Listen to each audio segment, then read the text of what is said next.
दुरून पाक से इलाज का वाकया। एक बहन कहती है कि मेरी एक सहेली थी, इसके 2 छोटे छोटे बच्चे थे। अच्छी जिंदगी गुजर रही थी कि अचानक इसको एक बीमारी लग गई। बीमारी इतनी शदीद थी कि बढ़ती जा रही थी। इस बीमारी को कैंसर भी कह सकते हैं। यहाँ तक कि इसके सर के बाल वगैरह भी उतरने लगे थे। वो बहुत ज्यादा लागर और कमजोर हो चुकी थी। डॉक्टर को दिखाया, इलाज चल रहा था, मगर उम्मीद की कोई किरण नजर नहीं आ रही थी। एक दिन हसन मामूल चेकअप के लिए डॉक्टर के पास गए। टेस्ट हुए तो रिपोर्ट वही मुस्बत है, बल्कि इस बार डॉक्टर ने इसे को तसल्ली देने के बजाय इंतहाई दिल हिला देने वाली बात कही कि आपके पास सिर्फ 6 महीने बाकी रह गए हैं। आपकी बीमारी नाकाबिल इलाज है और अगर अद्वियात दी जाएं तो ज्यादा से ज्यादा 8 माह आप जिंदा रह सकती हैं। ये सुनकर वो सकते में आ गई और इतना रोई कि इसके आंसू थमने का नाम नहीं ले रहे थे। घर आकर उसने मुझे फोन किया और तमाम बात बताई, लेकिन वो फोन पर भी इतना रो रही थी कि मुझसे भी बर्दाश्त नहीं हुआ और फोन बंद करने के बाद मैं सीधा इसके घर पहुंच गई। वो मुस्तकिल अपने मासूम बच्चों को देख देख कर रो रही थी। मैंने इसे बहुत तसल्ली दी। फिर रोते हुए इसने मुझसे पूछा कि कभी तुम पर कोई मुश्किल वक्त आया हो तो तुमने क्या किया। मैंने इससे फौरन कहा कि तुम दुरूद शरीफ पढ़ो। इसने मेरी बात सुनी तो, मगर वो चाहती थी कि फौरन से कोई मौजज़ा हो जाए और मैं बिल्कुल ठीक हो जाऊं। मैं इससे यही कहती रही कि तुम दुरूद शरीफ भेजो नबी करम पर, देखना तुम बिल्कुल ठीक हो जाओगी। उसने मेरी बात पर अमल करना शुरू कर दिया और रोज जितना हो सकता दुरूद शरीफ भेजती सरवन कौनैन खातिम अल अंबिया हजरत मोहम्मद पर। कुछ दिनों बाद इसको अपने अंदर कुछ बेहतरी महसूस होने लगी। वो समझी कि दवाओं की वजह से मेरी तबीयत ठीक हो रही है। 3 माह बाद वो डॉक्टर को वापस चेकअप करवाने के लिए गई।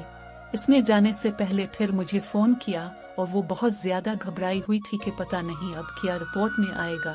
मैंने इसे फिर तसल्ली दी कि तुम नबी करीम पर दुरूद भेजती रहो, देखना दुरूद पाक की बरकतों से सब बेहतर होगा इंशा अल्लाह। फिर इसके टेस्ट हुए और डॉक्टर ने उसे एडमिट कर लिया और कहा कि रिपोर्ट 10 घंटे के बाद आएंगी।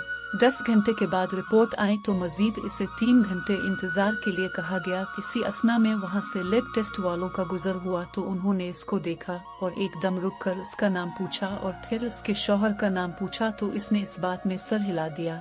फिर वो हैरत से आपस में सरगोशी में कुछ कहने लगे कि ये रिपोर्ट तो उन्हीं की है और इससे कहा कि आप मेरे साथ अंदर डॉक्टर के पास आए। वो अंदर गई तो डॉक्टर ने इसकी रिपोर्ट की स्कैनिंग की और इसे बगौर देखने लगे। फिर इससे कहा कि आप इस तरफ आकर बैठे। वो डॉक्टर के करीब वाली कुर्सी पर जाकर बैठ गई। डॉक्टर बहुत गौर से और हैरत ज़दा हैकर कभी उसको देखता और कभी उसकी रिपोर्ट को। फिर डॉक्टर ने पूछा कि आप कहीं और से भी इलाज करवा रही हैं क्या। उसने कहा नहीं, यहाँ से इलाज हो रहा है और बस इस्लामाबाद में एक जगह दिखाया था तो उन्होंने आपके पास भेज दिया।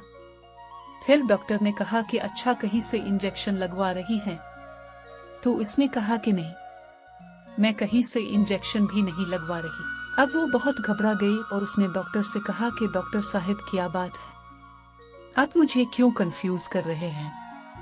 तो डॉक्टर ने कहा कि मैं आपकी पुरानी रिपोर्ट देख रहा हूँ जिस पर आपको 6 से 8 माह तक का टाइम दिया हुआ है और उस पर आपके दस्तखत भी हैं। इसने कहा जी मुझे मालूम है। फिर डॉक्टर ने कहा कि अब मैं आपकी नई रिपोर्ट देख रहा हूँ जिसमें हर चीज मनफी आ रही है, यानी कि इस बीमारी का कोई वजूद ही नहीं है अब में।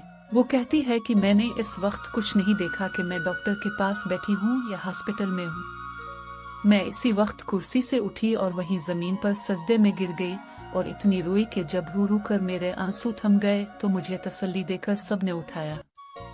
फिर मैंने डॉक्टर को बताया कि डॉक्टर साहब मुझे मेरी दोस्त ने कहा था कि तुम दुरूद शरीफ पढ़ो, तो मैं रात को सोने से पहले 300 बार नबी करीम पर दुरूद भेजकर सोती थी और ये सब दुरूद की बरकतों से मुझे इस जानलेवा बीमारी से शिफा मिली है। अब वो अल्हम्दुलिल्लाह मुकम्मल सेहतयाब है, उससे कोई तकलीफ नहीं है।